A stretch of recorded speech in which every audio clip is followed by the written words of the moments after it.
Sir మీరేం చెప్తారు? మోదీ ఉండాల్సిందేనా, మార్పు రావాలా? భారతదేశం అంటేనే హిందూ దేశం. హిందువులు ఉండాలి, క్షేమంగా ఉండాలి అంటే ఖచ్చితంగా హిందువులు ఉండాలి అంటే మోదీ మాత్రం 100% ఉండాల్సిందే. హిందువులకు రక్షణే బీజేపీ, మోదీ. సార్ ఇక్కడ కేసీఆర్కి 2 సార్లు అవకాశం ఇస్తే మార్పు రావాలని మనం కోరుకున్నాం. మోదీకి 2 సార్లు అవకాశం ఇచ్చినాం. అక్కడ ఎందుకు మార్పు కోరుకోవట్లేదు? ఎందుకు మార్పు చాలా వచ్చిందండి. ఇప్పుడు ఈ 10 ఇయర్స్లల్లా విదేశీయుల నుంచి ఉగ్రవాదులు వచ్చారా? వచ్చినట్టే ఏర్పారుస్తున్నారు. మత విద్వేషాలు అంటారు కానీ ఎక్కడ మత విద్వేషాలు ఉన్నాయండి? ముస్లిమ్స్ వాళ్ళే రెచ్చగొట్టి మత విద్వేషాలు చెప్తున్నారు. ఇప్పుడు వన్ నేషన్ అన్నట్టు అందరికి ఒకటే రూల్ ఉండాలి. ఇప్పుడు హిందువులకు ఓకే ఇద్దరు కాగానే ఆపరేషన్ అవన్నీ చేస్తున్నారు. ఇప్పుడు ముస్లింలు ఒక్కొక్కరు ఎందరు అంటున్నారు. వాళ్ళది ఎట్లా చేస్తున్నారు?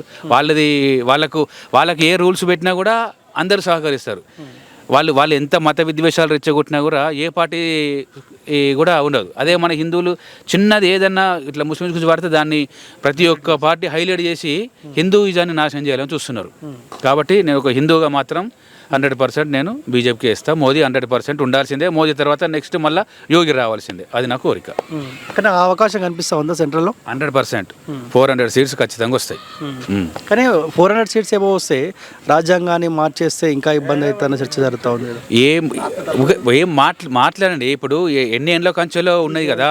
ఇప్పుడు అప్పుడున్నట్టే ఉందా? ఇప్పుడు దేశం డెవలప్ అయింది కదా. డెవలప్ అయినప్పుడు డెవలప్మెంట్ రూల్స్ కూడా మార్చాలి. రాజ్యాంగం మార్చే తప్పేం లేదు కదా.